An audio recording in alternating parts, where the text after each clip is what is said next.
Nagki-cribs din ba kayo mga kalangga sa guacamole? Tara, samahan niyo ako at gagawa ako ng guacamole. So ito yung aking version na guacamole at ito ang ating ingredients: avocado, pink Himalayan salt, cilantro, lime, bawang garlic, onion sibuyas, kamatis, tomatoes. Ito ang ating mga kailangan mga kalangga. Yan ang ating mga ingredients na gagamitin. Ayan, mayroon tayo ditong stainless bowl. Tapos nilagay ko ang sibuyas, onion. Sunod naman nilagay ko ang tomatoes, kamatis. Sunod ko na nilagay ay garlic, bawang. Ayan na, may English tsaka Tagalog yan mga langga. Tinatry ko ang aking the best.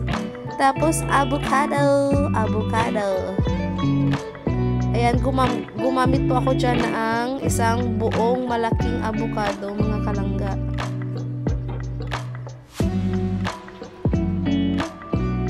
Chinap ko lang yan ng maliliit.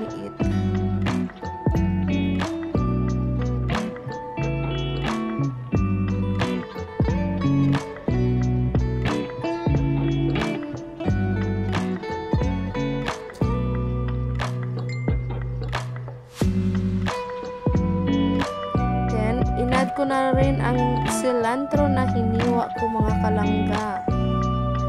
Ayan, kung gusto nyong walang amoy, ay pwede naman walang cilantro. Tapos, inad ko na rin ang salt na asin. So, diba, ganyan lang ang guacamole. Gagawa tayo ng guacamole.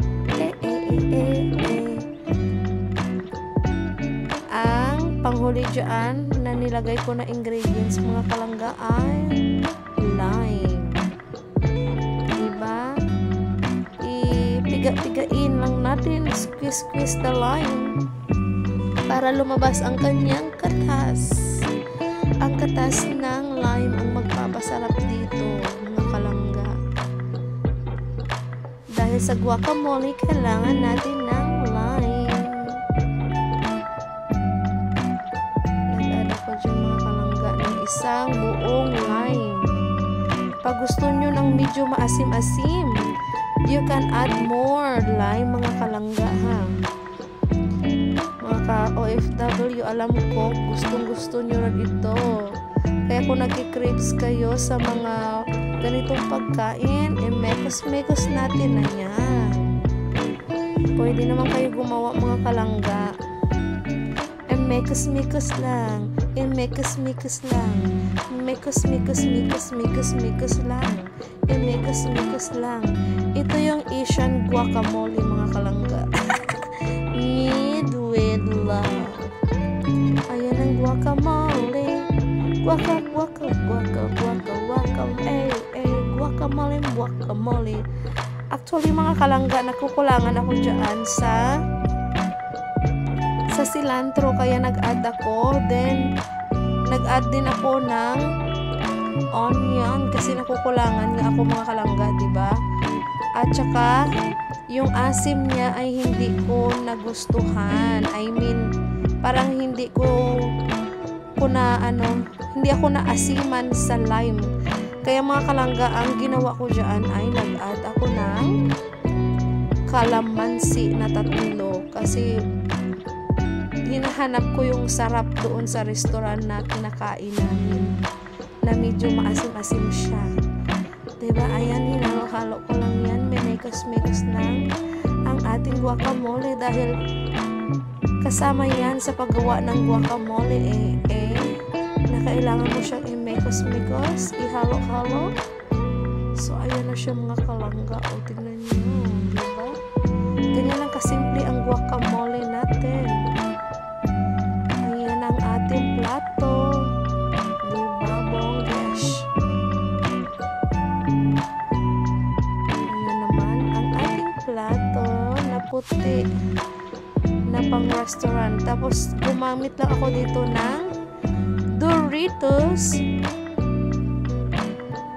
chips, mga kalangga. Ito ay Korean Doritos. Ang sarap niya, ang flavor niya, mga kalangga, ay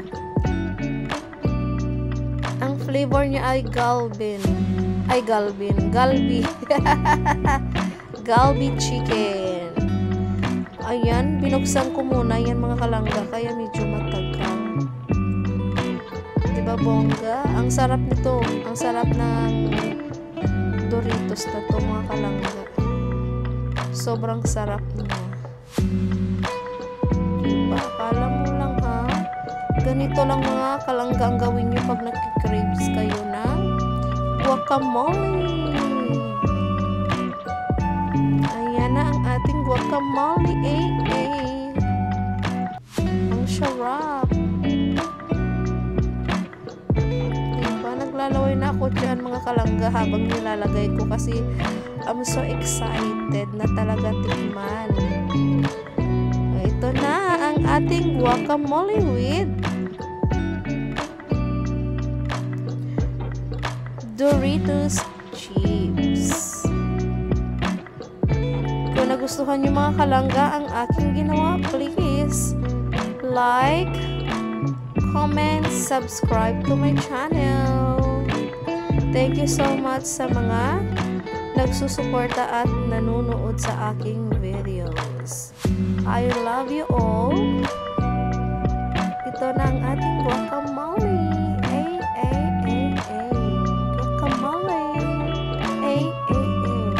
So, ang sabi pala ni Kano dito ay masarap daw ang aking guacamole.